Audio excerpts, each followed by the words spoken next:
Guys, dala-dala ko ngayon itong trolley ko. Papakita ko sa inyo mamaya kung ano ang laman nito. Dito tayo ngayon, guys. Punta ako rito. Ayan, Hong Kong Monetary Authority. Ayan po, guys. Can't believe na may ganito pala. Ayan.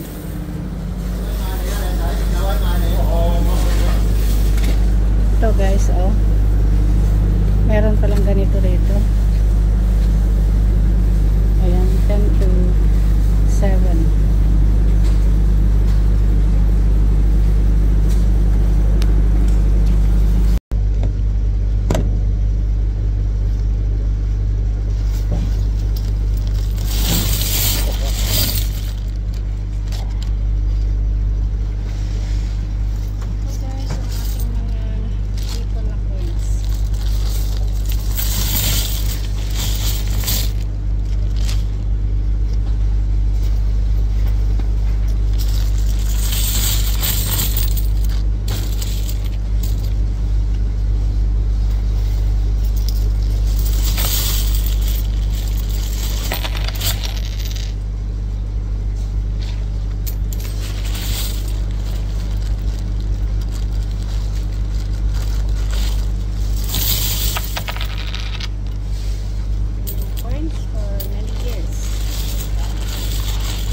Today or tomorrow? Today. Okay, thank you.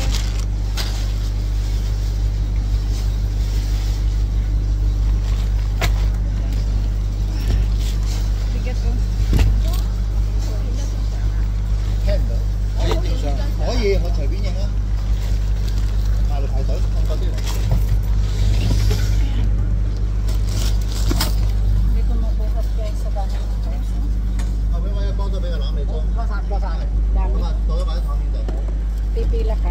Wala mong pipila. Ayan guys, meron ka sa bahay.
Ito guys yung price count. Isang kasi 1 box.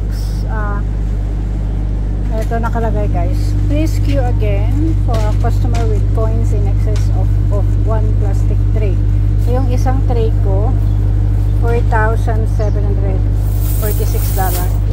Ayan, nakalimutan. Hello guys. So ito yung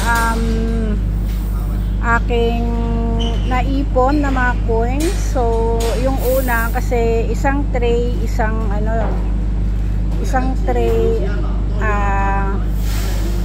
isang customer. Tapos kung mag-excess ka ng 1 tray, kailangan balik ka uli. So meron ako yung first tray ko $4,746, second tray ko $890.50.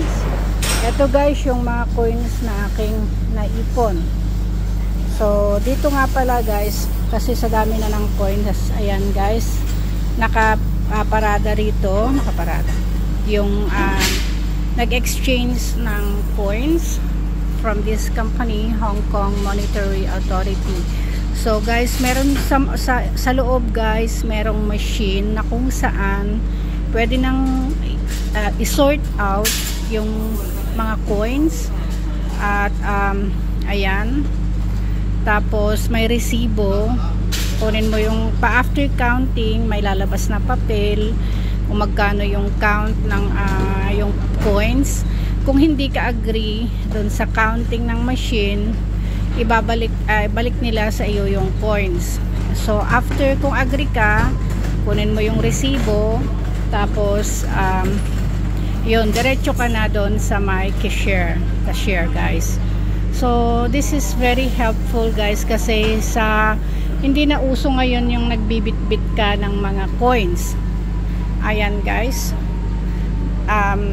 interesting, di ba? Kasi meron palang ganitong truck sa mga places kung saan nagko-collect ng mga coins. Ayan, so happy.